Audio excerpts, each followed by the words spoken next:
जो भी पीड़ाएं हमें मिलती है, जो उससे ऐसा नहीं है कि भगवान हमें पनिशमेंट देना चाहते हैं।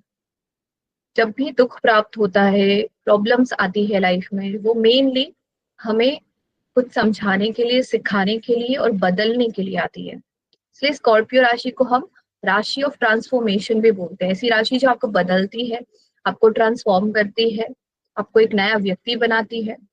अब जब भी प्रॉब्लम्स आती है, सफरिंग्स आती है, उससे हमारी कार्मिक क्लिनजिंग्स होती है। जो भी नेगेटिव संस्कार हमने बना दिए हैं, नेगेटिव चीजें हमने अपने अंदर इमोशन के लेवल पे, संस्कारों के लेवल पे, टेंडेंसीज के लेवल पे हमने क्रिएट करे, वो प्रकृति बदलना चाहती है। और वो बदलाव के लिए प्रॉब्लम्स आते हैं हमारे लाइफ में, डेथ, लाइफ, सफरिंग। स्कॉर्पियो को 8वें घर को डिफेमेशन का भी घर बोला जाता है, क्रोनिक डिजीजेस का घर, इमोशनल हार्ट ब्रेक्स, एकदम मोटिवेशन खत्म कर देना, ये सब चीजें स्कॉर्पियो और 8वें घर से हम कनेक्ट करते हैं।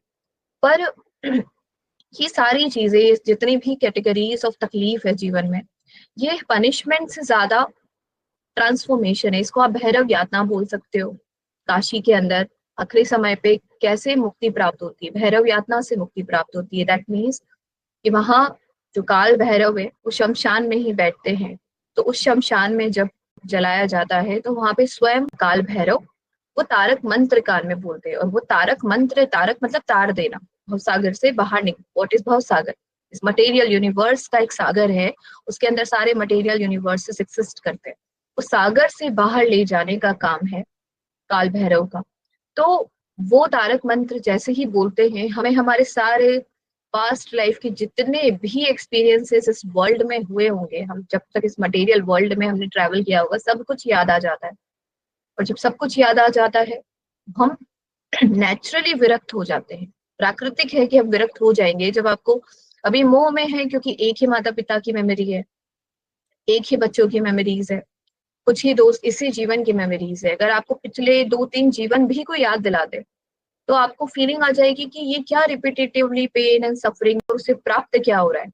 अंत में प्राप्त कुछ नहीं हो रहा है, मृत्यु प्राप्त हो रही है, सब कुछ खत्म। इतना बड़ा घर बनाया, पूरी जिंदगी लगा दी घर बनाने में, रिसोर्सेस क्रिएट करने में, परिवार क्रिएट करने में, और एक टाइम, एक सेकंड लगता है सब कुछ खत्म, फिर से वही सफर तय करना है। स्कॉर्पियो की फीलिंग है ये। स्कॉर्पियो इज द राशि ऑफ रियलाइजेशन, जो आपको सत्य का अनुभव करा दे। महादेव इसलिए शमशान में बैठते हैं, वो हर समय उस सत्य में रहना चाहते हैं और दूसरों को भी बताना चाहते हैं कि ये सत्य है, ये सब कुछ यहाँ पे आके खत्म हो जाना है। वो फीलिंग हमें स्कॉर्पियो राशि देती है, जिस